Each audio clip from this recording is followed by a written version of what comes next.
Sucre ou gras, gras ou sucre. Depuis des années, la guerre fait rage entre les partisans de l'une ou l'autre approche. Comme vous le savez certainement, une grande partie du discours médiatique, au sens large, depuis 40 ans, est essentiellement focalisée sur le rôle de telle ou telle famille de nutriments dans l'obésité.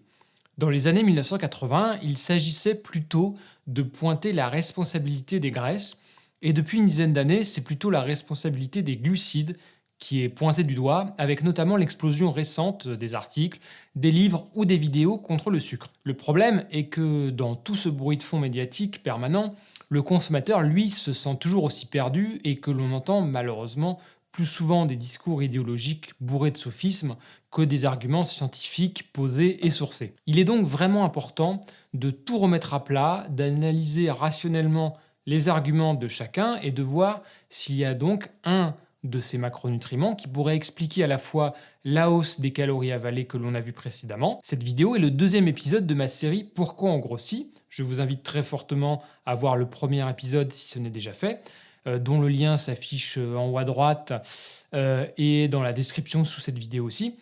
Mais elle est fondamentale pour bien comprendre ce dont on va parler aujourd'hui. Pour rappel, nous avions vu que l'obésité était un vrai problème de santé majeur dans le monde, qui ne cessait de progresser, que la génétique pouvait favoriser un peu, mais n'expliquait en rien l'explosion soudaine de l'obésité, que l'on mangeait bien plus de calories dans tous les pays en parallèle de cette montée de l'obésité, que l'activité physique avait bien diminué dans de nombreux pays, mais était surtout efficace pour contrôler son poids plutôt que pour en perdre, et qu'enfin, le conseil populaire de manger moins et bouger plus n'avait pas une grande efficacité et qu'il fallait donc trouver les causes expliquant pourquoi on mangeait plus. Avant de regarder les explications plus biologiques qui pourraient donner un avantage à telle ou telle théorie, il est important de savoir, comme on l'a fait pour les calories, si certains macronutriments ou familles d'aliments ont vu leur consommation particulièrement augmenter ces dernières décennies. C'est très important de faire cet exercice, surtout parce que l'on entend souvent chez les partisans des régimes pauvres en glucides que l'obésité aurait explosé suite aux recommandations alimentaires des organismes publics qui sont apparus dans un certain nombre de pays à la fin des années 1970 et au début des années 1980, et qui consistaient, alors avec des nuances suivant les pays, à avoir une alimentation majoritairement riche en glucides et à limiter les aliments gras. Je simplifie volontairement. Je reviendrai certainement un jour en détail sur l'histoire de ces recommandations, comme le fameux PNNS, le Programme national nutrition santé en France. Mais il faut comprendre qu'à l'époque, l'obésité n'était pas au niveau actuel et que le plus gros problème de santé publique dans les pays développés était avant tout les maladies cardiovasculaires, que l'on pensait justement favorisées par les graisses, surtout les saturées. Je simplifie à nouveau. Recommandations qui ont été surtout l'occasion à l'époque pour les industriels de sortir toute une série de nouveaux produits transformés et estampillés pauvres en gras et bourrés de sucre, avec surtout des céréales de petit déjeuner, des yaourts 0%, des biscuits 0%, produits qui ne vont que venir s'ajouter à tout le reste, plutôt que de remplacer quoi que ce soit, comme on va le voir. Regardons donc les tendances de consommation sur certains pays, en se basant à nouveau sur les données de la FAO, comme pour les calories, qui, je le rappelle, ne prennent pas en compte donc le gaspillage alimentaire individuel. C'est donc la tendance générale qui nous intéresse, pas le chiffre exact. Je vais vous montrer toute une série de graphiques en quelques minutes, n'ayez pas peur, c'est un exercice nécessaire pour passer à la suite. Si vous voulez les analyser en détail, vous pourrez le faire dans l'e-book qui sera téléchargeable avec la troisième vidéo, où vous pouvez bien sûr mettre la vidéo en pause. Observons tout d'abord par répartition en macronutriments. Prenons d'abord 3 pays développés, France, Allemagne et États-Unis. Les protéines restent assez stables sur 50 ans, avec juste une petite augmentation en Allemagne, qui correspond plus à un rattrapage de la moyenne des autres pays. En France, on a une hausse continue des quantités de lipides et une légère diminution des glucides, ce qui s'explique facilement par la baisse depuis un siècle des quantités de pommes de terre et de pain consommés. Ce qui est différent des États-Unis ou de l'Allemagne, où à la fois les lipides et les glucides sont en augmentation continue. On peut donc difficilement dire que les recommandations officielles ont été entendues et que les gens se soient mis à consommer beaucoup moins de gras dans ces pays. Regardons aussi le cas des pays en développement ayant connu une explosion de l'obésité avec le Brésil, le Mexique et l'Égypte. On observe un premier point commun, les glucides représentent de base une proportion beaucoup plus importante de l'alimentation. C'est parfaitement logique, hein, car les céréales forment souvent la base de l'alimentation des pays moins riches. Dans les trois cas, on a une hausse légère des protéines, et ensuite, trois cas de figure fort différents. Au Mexique, une forte hausse à parts égales des lipides et des glucides. Au Brésil, une explosion surtout des lipides, avec plus de 700 calories par jour et par habitant. Et en Égypte, c'est l'inverse, avec un peu plus de lipides, mais surtout plus 1000 calories par jour de glucides. En observant ces grandes tendances, on voit bien, pour l'instant, qu'il n'y a pas vraiment de responsable clair entre glucides et lipides, les protéines semblant déjà, elles, moins concernées. Refaisons le même exercice, mais cette fois avec le détail des familles d'aliments, données fournies aussi par la FAO. Je vous ai fait un type de graphique un peu différent, en histogramme empilé. Ne vous inquiétez pas, ça va faire peur comme cela, mais je vais tout vous expliquer, vous allez voir, c'est très enrichissant. Ici, pour le cas de la France, chaque histogramme vertical représente une année, toujours entre 1961 et 2013. Et chaque couleur représente une famille d'aliments. Céréales, légumineuses, tubercules, fruits et légumes, sucre, viande, produits laitiers et œufs, huile et matières grasses ajoutées, alcool et autres. Précision, un produit peut compter évidemment dans plusieurs catégories, surtout les produits transformés. Par exemple, dans les nuggets de poulet, on a de la viande reconstituée qui va aller dans la catégorie viande, du sucre ajouté, des farines pour la catégorie céréales et de l'huile pour matières grasses ajoutées. Alors, je n'ai pas représenté les valeurs absolues comme sur les graphiques précédents, mais la différence de consommation, le delta positif ou négatif en calories de chaque famille d'aliments avec l'année de référence 1961. C'est pour voir ce qu'on mange plus ou moins en fait. Si les valeurs sont en dessous de l'axe horizontal, c'est que l'on en consomme moins qu'en 61, et si c'est au-dessus, c'est qu'on en consomme plus. Par exemple, si je prends ici l'année 1992, on voit que par rapport à 1961, on consommait moins de céréales, de tubercules et d'alcool, mais un peu plus de sucre, de viande et de produits laitiers, mais surtout beaucoup plus d'huile et matières grasses ajoutées.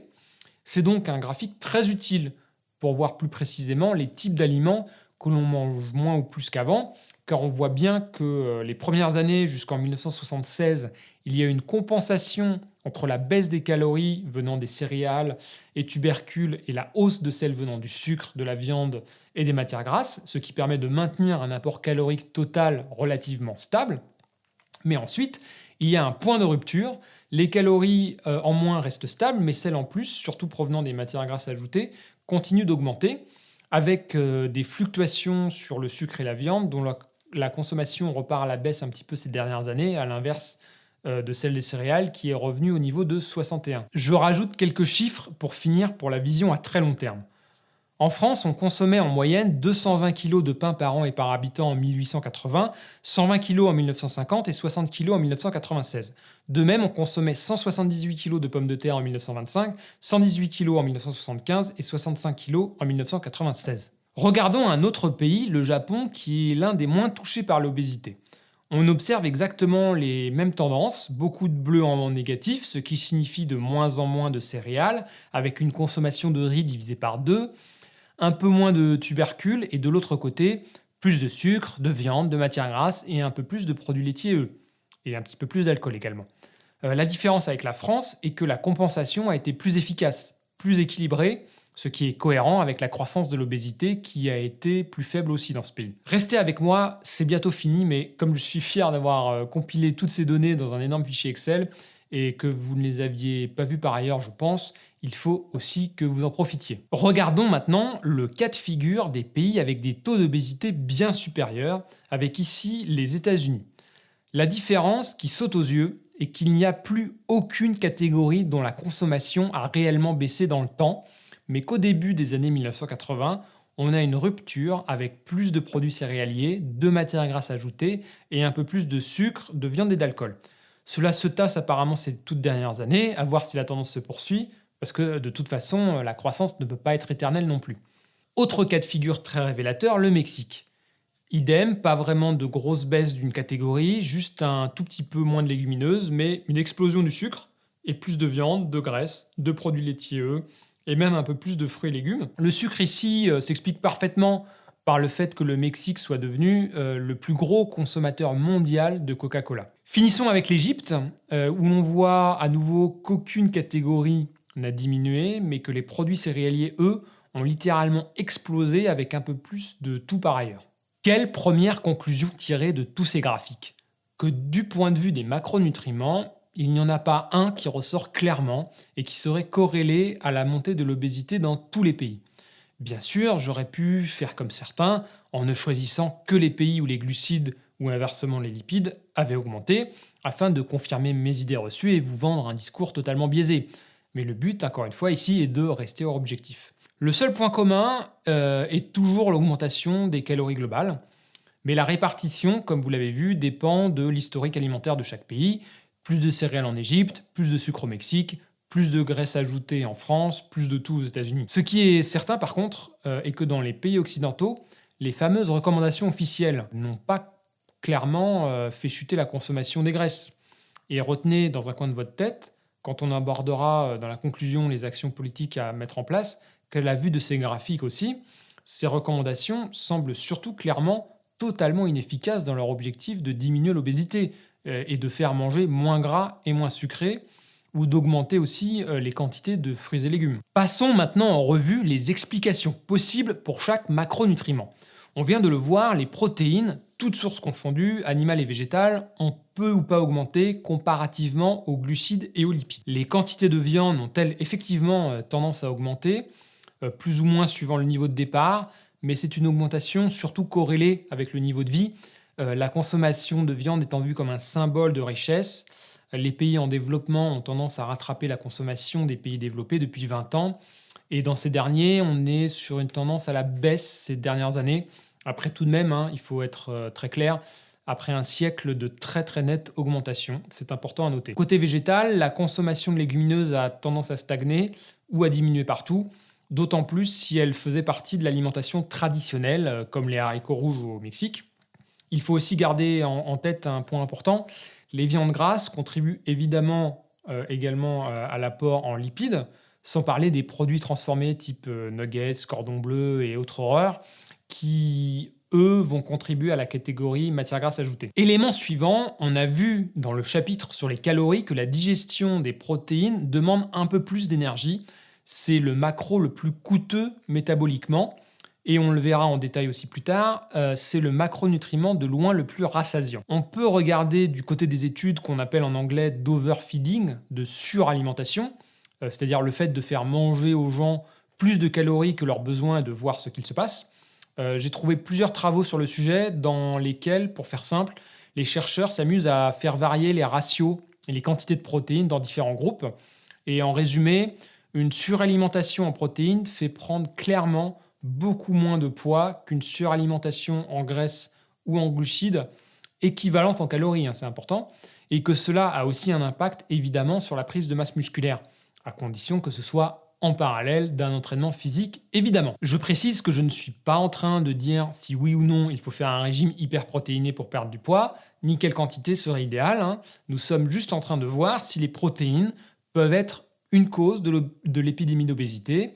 Je vous rappelle que c'est cela notre question de départ. Et pour vous montrer que j'ai vraiment été ultra exhaustif, j'ai même trouvé une théorie défendue par quelques chercheurs, le modèle de levier protéique, Protein Leverage Model en anglais, qui émet l'hypothèse que notre organisme serait fait pour consommer une quantité assez précise de protéines, autour de 15% des calories totales, et que si l'on baisse ce pourcentage, notre corps va nous pousser à consommer plus de calories pour le remonter, nous entraînant indirectement à manger plus de glucides et de graisses. Les inventeurs de cette théorie ont effectivement fait une petite étude où ils avaient réduit volontairement la ration de protéines des cobayes, qui s'étaient mis les jours suivants à consommer plus de calories totales. Sauf que ce résultat n'a pas été reproduit dans 2 études plus récentes, et que de toute manière, il n'y a jamais eu de baisse significative des protéines dans les populations avant l'explosion de l'obésité, c'est même plutôt le contraire, dans chaque pays, et cette hypothèse ne tient donc pas la route. En résumé, ce n'est apparemment pas du côté des protéines en tant que macronutriments qu'il faut chercher l'explication. Voici enfin le match que vous attendiez tous depuis le début de cette vidéo. Est-ce que ce serait la faute à l'un des 2 autres macronutriments, glucides ou lipides? Il y a beaucoup de variantes dans les théories de chacun des deux camps. Est-ce pas que par exemple il s'agit des glucides en général, des glucides sous forme raffinée, du sucre ajouté spécifiquement, ou bien de tous les lipides, des graisses saturées, des oméga 6? En résumé, vous avez certainement entendu beaucoup de choses sur le sujet, dont malheureusement, il faut le dire, essentiellement du grand n'importe quoi. Donc, on remet les choses totalement à plat, on repart de zéro et on va faire ça en deux temps. Tout d'abord, regardons les travaux qui ont spécifiquement comparé les deux modes alimentaires. Et dans un deuxième temps, on passera en revue en détail les arguments de ce qu'on appelle la théorie glucide-insuline de l'obésité, car c'est sur elle spécifiquement qu'il y aura beaucoup de choses à dire. Comme je le disais, on peut déjà regarder les travaux qui ont comparé des régimes à teneur réduite, soit en glucides, soit en graisses, et ceux qui ont fait l'inverse, donné une suralimentation, soit en glucides, soit en lipides. Du côté de ces derniers, donc des études d'overfeeding, il y en a quelques-unes, pas très nombreuses, qui font manger à deux groupes 40 à 50% de calories en plus que leurs besoins, par exemple soit sous forme de boissons sucrées, soit de crème entière, pour comparer sucre et graisse. Les résultats n'indiquent pas vraiment de différence en termes de prise de poids entre les deux groupes. Toujours côté suralimentation, il y a quelques travaux qui ont comparé les effets de différents types de glucides ou de graisses. Par exemple, en faisant consommer aux cobayes, en plus de leurs repas normaux, des boissons égales en calories contenant soit du glucose, soit du fructose. Les deux groupes avaient pris en moyenne autant de poids et de masse grasse, mais la répartition de celle-ci dans le corps était un petit peu différente, avec un peu plus de graisse viscérale pour le groupe fructose. Après, on manque encore un peu de données sur ce sujet du fructose, mais il semble que ces effets négatifs viennent surtout quand on mange plus que ses besoins et qu'il est sous forme libre dans des boissons, par exemple, et non pas dans la matrice alimentaire de fruits entiers. Du côté des lipides, on a aussi des travaux comparant la prise des calories supplémentaires sous la forme de différentes graisses. Par exemple, une étude faisant prendre aux patients soit de l'huile de tournesol, donc riche en oméga 6, soit de l'huile de palme riche en acide palmitique, un type de graisse saturée. Les deux groupes ont aussi pris autant de poids l'un que l'autre, mais le groupe huile de palme avait pris un peu plus de masse grasse et un peu moins de masse maigre comparé à l'autre, spécifiquement plus de graisse viscérale encore une fois et plus de graisse hépatique au niveau du foie. Il semble donc que dans le cadre d'une suralimentation, quand on mange plus de calories que ses besoins, et j'insiste sur ce point, certaines graisses saturées agiraient en synergie avec le fructose pour augmenter les graisses hépatiques. Je ne suis bien entendu pas en train de vous dire qu'il faut se gaver d'oméga 6, évidemment que non, mais c'est simplement pour vous montrer qu'en cas de suralimentation, d'alimentation hypercalorique, il n'y a pas de différence claire entre les lipides et les glucides sur la prise de poids totale, mais que le type de glucides ou de graisse peut avoir, semble-t-il, un effet sur la répartition corporelle de la masse grasse. Mais encore une fois, on manque d'études qui auraient comparé tous les différents types de glucides et de lipides pour être catégorique sur les effets de chacun. C'est assez frustrant, je dois l'avouer. J'espère sincèrement que des travaux sur ce sujet spécifique vont sortir dans les années à venir. Par ailleurs, j'ai prévu de faire une vidéo, comme je l'ai déjà dit, je crois, sur le fructose. On aura donc l'occasion d'y revenir en détail dans quelques temps. Par contre, là où on a beaucoup plus de travaux, et des très intéressants, c'est dans le sens inverse. Quand on compare les effets d'un régime, c'est-à-dire en diminuant les calories pour une perte de poids, soit réduit en glucides, soit réduit en lipides. Petite précision pour commencer. Il y a donc beaucoup d'études sur le sujet, mais beaucoup sont peu qualitatives malheureusement. C'est-à-dire que la base pour pouvoir comparer ces deux régimes est d'avoir un apport en calories identique, mais aussi une quantité ou un ratio de protéines équivalent. Parce que j'ai vu plusieurs fois des études qui disent que le régime low carb, pauvre en glucides, faisait perdre plus de poids, sauf qu'il contenait plus de protéines, ce qui augmente un peu le métabolisme, comme on l'a vu. Donc on ne peut pas tirer de conclusion de ces travaux. Ensuite, on a aussi beaucoup d'études qui comparent les effets d'un régime pauvre en glucides ou pauvre en graisses à soit une réduction calorique globale, soit aucun changement alimentaire. Effectivement, quand on conseille par exemple à des gens de réduire la proportion de graisse dans leur alimentation, et qu'on les compare à un groupe contrôle qui ne change rien, lui, et que dans les deux cas, on leur indique de ne pas spécifiquement chercher à réduire les calories, les gens du premier groupe, du groupe réduit en graisse, perdent tout de même un petit peu de poids, parce qu'ils naturellement, ils éliminent plus d'aliments. Et l'inverse est vrai aussi pour les glucides, ce qui est totalement normal, car l'un ou l'autre, encore une fois, entraîne une réduction naturelle des calories. Si je vous dis de manger moins gras, vous allez par exemple éliminer beaucoup de produits industriels contenant des matières grasses ajoutées, les pâtisseries contenant du beurre ou de la margarine, etc. Et si je vous dis de réduire les glucides, vous allez enlever les produits contenant du sucre, ce qui représente une grosse partie des produits transformés, voire réduire le pain, les pommes de terre, les céréales. Donc comparer simplement un de ces régimes au simple conseil de manger moins de tout, ça n'a pas grand intérêt pour pouvoir les départager et identifier un responsable dans notre enquête sur l'obésité. Il faut les comparer l'un en face de l'autre et que ce soit bien fait, comme je le disais juste avant. Les études ne sont pas toujours de qualité. Heureusement, il y en a quelques-unes tout de même de très bonne qualité. Je ne vais pas toutes les lister. Ce qu'il faut retenir de la vision d'ensemble, c'est qu'il n'y a pas de réelle différence au final si on prend bien en compte tous les facteurs confondants. Je vais juste vous en détailler une qui est à la fois la plus récente et sûrement la plus ambitieuse en termes de qualité de durée, qui s'appelle l'étude DietFits, parue en février 2018 dans la prestigieuse revue JAMA, Journal of the American Medical Association. C'est une étude clinique, un essai randomisé contrôlé, ayant suivi 609 personnes en fort surpoids ou obèses pendant 12 mois, assignées à une alimentation réduite soit en glucides, soit en graisses. Chaque participant était suivi par un diététicien, 22 sessions pendant l'année, et les conseils étaient aussi très focalisés sur la qualité des aliments, peu transformés, plein de légumes, etc. Résultat, au final, la perte de poids à la fin des 12 mois a été la même dans les deux groupes, c'est-à-dire pas de différence statistiquement significative, à apport calorique et en protéines équivalents. Leur métabolisme au repos avait également diminué dans les mêmes proportions. Les chercheurs ont aussi vérifié le facteur génétique en comparant les résultats avec la présence ou non de gènes associés à une meilleure adaptation à une alimentation low carb, pauvre en glucides, ou low fat, pauvre en graisse chez les individus. Aucun impact détecté. Ils ont aussi mesuré régulièrement la production d'insuline chez les participants à 0, 3, 6 et 12 mois pour voir si le taux d'insuline pouvait prédire la perte de poids, hypothèse chère aux partisans de low carb. Résultat, aucun lien significatif non plus. Mais comme le note l'auteur principal de l'étude, le docteur Christopher Gardner, les personnes ayant eu les meilleurs résultats sont celles ayant réussi à changer leur relation avec la nourriture. Manger en pleine conscience, pas devant les écrans, etc. Cuisiner, faire ses courses autrement.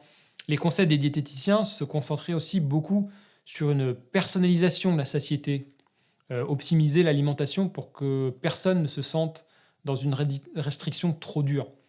Et les 4 fondements qui se retrouvent dans les deux groupes confondus, ce sont plus d'aliments bruts, plus de légumes, moins de sucre et moins de céréales raffinées. Pour résumer, cette étude est très pertinente par sa longue durée et son déroulement en vie réelle. Elle est surtout à mettre dans le contexte plus large de toutes les études réalisées sur le sujet, comme je vous le disais, et qui pointent toutes clairement, encore une fois, dans la même direction. Le critère principal de la réussite d'un régime, c'est la capacité d'adhérence, la capacité à tenir le modèle alimentaire sur le long terme. Une alimentation purement théorique, mais intenable sur le long terme, n'a que peu d'intérêt en situation réelle. Même si les régimes à teneur réduite en glucides existent depuis bien longtemps, comme avec Brillat-Savarin en 1825 dans son Physiologie du goût, ou William Banting en 1863 avec sa célèbre lettre sur la corpulence, puis avec l'énorme succès du régime Atkins dans les années 1970, c'est réellement depuis une quinzaine d'années que le fait de rendre les glucides responsables de l'épidémie d'obésité dans le monde a pris de l'ampleur et certains ont développé toute une série d'explications et d'hypothèses biologiques pour former ce qu'on peut appeler aujourd'hui le modèle glucide-insuline de l'obésité, un modèle défendu et mis en avant essentiellement par des auteurs nord-américains avec des noms dont vous avez peut-être déjà entendu parler, comme Gary Taubes, Dr Jason Fung, Dr Robert Lustig ou Dr David Ludwig. Il y a bien sûr des défenseurs dans les pays francophones, peut-être même que certains sont en train de regarder cette vidéo et me mettre des commentaires incendiaires, mais ce n'est pas leur faire injure que de dire que les noms que j'ai cités sont vraiment de loin les plus médiatiques et ils ont au moins l'avantage d'avoir suffisamment développé leurs idées dans leurs ouvrages pour en discuter. Je me suis notamment beaucoup basé sur les travaux du docteur Ludwig, car contrairement à beaucoup d'autres, c'est aussi un vrai chercheur qui réalise des études sur le sujet et il a donc détaillé en long, en large et en travers ses hypothèses à maintes reprises. Car c'est là l'essentiel. En tant que modèle voulant expliquer l'obésité, il y a un certain nombre d'hypothèses qui sont faites, qui doivent donc pouvoir être testées avec des critères mesurables pour les valider ou non. Et c'est justement ce que nous allons faire ici. Petit rappel tout d'abord sur le principe de base de ce modèle. Manger des glucides entraîne la sécrétion d'une hormone, l'insuline, qui a un certain nombre de fonctions vitales, mais qui bloque aussi la libération des acides gras contenus dans les adipocytes, les cellules formant la masse graisseuse, empêchant l'utilisation des graisses stockées au bénéfice du glucose et dirigeant les graisses circulantes issues du même repas vers ce même stockage et non vers leur oxydation par les tissus. Il y a bien sûr des petites variations de ce modèle suivant la personne qui le défend, mais pour faire très simple, ils sont tous d'accord sur ce principe de base qu'à calories équivalentes, manger plus de glucides augmente l'insuline, ce qui provoque un blocage de l'utilisation des graisses déjà stockées, plus de stockage des graisses avalées au cours du repas, et donc au final une diminution du métabolisme et une augmentation de la faim, ce qui entraîne un cercle vicieux où on se met à manger plus de glucides pour compenser et l'on prend encore plus de poids. Tous ces points sont testables et il y a des travaux sur chacun d'entre eux. Nous pouvons donc passer en revue les preuves scientifiques et voir si ce modèle tient la route. Hypothèse numéro 1, plus d'insuline entraînerait une prise de poids et surtout de gras plus important. Reprenons les choses à la base. Qu'est-ce que l'insuline ? Parce qu'à force d'en entendre parler négativement, on en oublierait presque qu'il s'agit d'une hormone essentielle pour le bon fonctionnement de l'organisme. Pour simplifier à l'extrême, hein, vraiment. Quand vous mangez des aliments, les glucides présents dedans sont décomposés en glucose pendant la digestion, glucose qui passe dans le sang et en réaction, le pancréas produit de l'insuline qui signale les cellules du foie, des muscles et du tissu adipeux qu'elles peuvent absorber et stocker ce glucose. En parallèle, l'insuline a aussi d'autres effets comme stimuler la synthèse des protéines et surtout elle inhibe la lipolyse, la dégradation des graisses et favorise la lipogénèse, la synthèse d'acides gras. En résumé, elle permet le stockage des graisses. C'est à partir de ce dernier point que certains ont théorisé que plus d'insuline entraînait forcément une prise de poids. Sauf que c'est bien plus complexe que cela. Il faut plus voir l'insuline comme un policier qui régule le trafic routier. Sauf que là, elle régule les différentes sources d'énergie entre glucides et lipides pour qu'elles soient utilisées ou stockées. Je vous illustrer le principe sur ce petit schéma. Avec en vert le stockage des graisses qui est favorisé et en bleu, c'est au contraire leur utilisation. Donc par exemple, vous faites 3 repas dans la journée contenant des glucides, vous produisez de l'insuline au cours de ces repas qui favorise cette lipogénèse. Et en bleu, les périodes de jeûne où au contraire, c'est la lipolyse, le brûlage des graisses qui prend le dessus. Au final, si vous consommez autant de calories que vous en brûlez, l'équilibre sur 24 heures est parfaitement maintenu. Il n'y a pas plus de stockage que d'utilisation de graisse. Et c'est un petit peu malhonnête de faire un zoom uniquement sur un des pics verts pour pointer du doigt l'insuline. Mais regardons les travaux sur le sujet. Si le modèle est vrai à calories égales, plus d'insuline devrait augmenter la prise de poids. Encore une fois, le principe est de regarder l'ensemble, pas juste une étude mal faite qui colle à nos idées reçues. J'ai déjà cité avant les études d'overfeeding, où on fait manger plus de calories aux gens, venant soit de graisse, soit de glucides. Les gens mangeant plus de glucides ont bien des taux d'insuline plus élevés que ceux mangeant plus de graisse, mais cela n'a pas d'effet au final sur une prise de poids plus importante. De même, en cas de régime hypocalorique, ceux avec une alimentation plus riche en glucides ont bien des taux d'insuline plus élevés que ceux avec une alimentation réduite en glucides, mais cela ne bloque pas plus la perte de poids. Elle est globalement similaire dans la plupart des travaux, comme je l'ai déjà dit. Une autre faille dans cette hypothèse est le sujet des protéines. En effet, les protéines ont aussi la faculté de provoquer une sécrétion d'insuline. Et selon ce modèle, elles devraient donc aussi participer à la prise de poids. Sauf que, comme on l'a vu précédemment, c'est tout le contraire. Les protéines améliorent plutôt la composition corporelle et diminuent la prise de poids en cas de suralimentation. Par exemple, la fameuse whey, la protéine de petit lait, est la protéine qui fait le plus monter l'insuline, ce qui ne l'empêche pas de favoriser la prise de masse musculaire, comme tous les sportifs le savent. Donc au final, pour cette première hypothèse, les preuves ne permettent absolument pas de dire que l'insuline est la cause primaire de la prise de poids et qu'elle permettrait de prédire ce dernier. Il n'y a aucun indice dans ce sens. Hypothèse numéro 2, la famine interne. En anglais, internal starvation.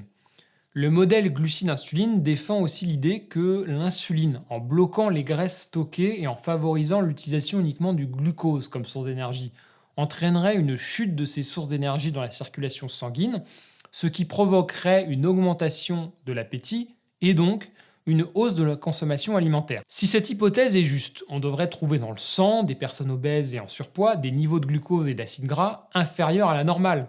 Sauf que c'est clairement tout le contraire, dans la plupart des cas en tout cas, surtout s'ils ont développé une résistance à l'insuline. De même, si on manipulait artificiellement les niveaux de ces substrats énergétiques, on devrait pouvoir observer une différence sur la prise de poids. Cela tombe bien, car c'est exactement ce qu'une étude a fait avec le médicament Acipimox, qui bloque justement la libération des acides gras libres du tissu graisseux, comme le ferait l'insuline.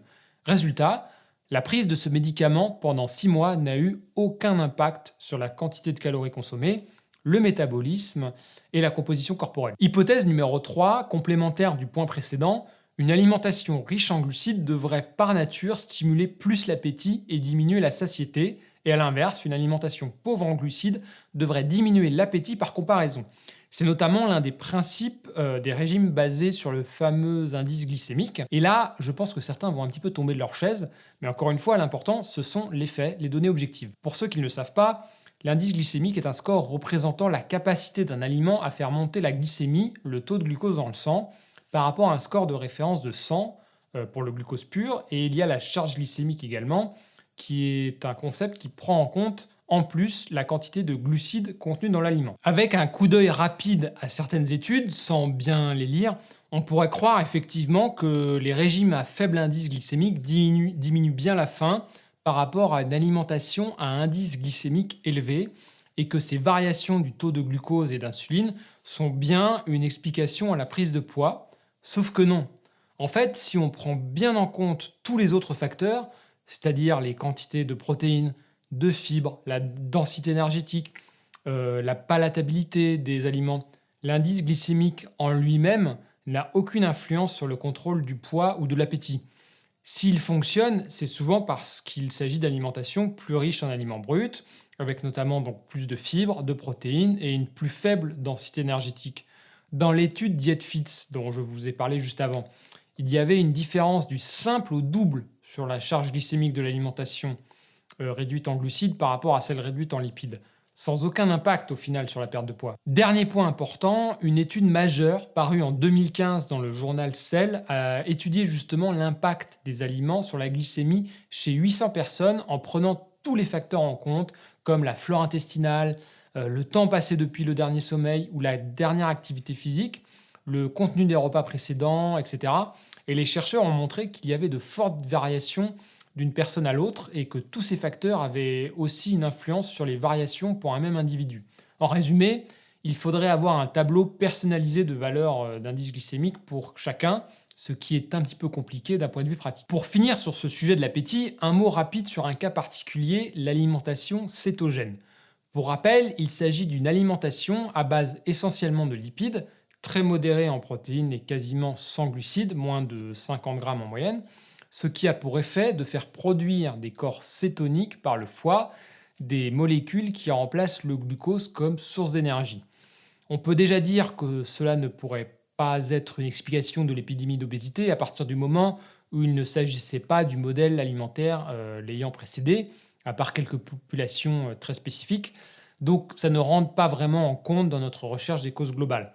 Mais comme je suis exhaustif, il semble, selon quelques travaux, que la sensation de faim serait légèrement réduite pendant un régime cétogène, sauf que ce n'est pas lié à l'insuline apparemment, ce serait plutôt un effet des cétones sur le cerveau, même si le mécanisme exact reste encore à définir.